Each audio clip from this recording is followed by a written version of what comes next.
What happens when a minister is ordered to leave the National Assembly? Well, let's delve into an intriguing incident that unfolded on a Tuesday. Justice Minister Ziyambi Ziyambi found himself in a heated exchange with the Speaker of Parliament, Jacob Mudenda. Ziyambi, who also leads government business in the House, was slated to move a motion on a law for the provision of land tenure security.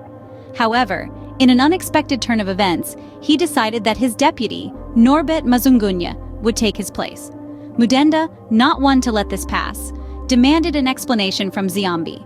The ZANU-PF chief whip tried to provide an excuse, stating that the minister wanted to go to the Senate. Yet Ziyambi corrected him, saying he wanted to converse with his staff. Ziyambi staunchly defended his decision, asserting, "There is no rule that says the deputy minister cannot move the motion." Mudenda retaliated, stating that Ziyambi's private conversation did not take precedence. Ziyambi, not backing down, questioned where the private conversation was. The exchange escalated to the point where Mudenda ordered Ziyambi to leave the House.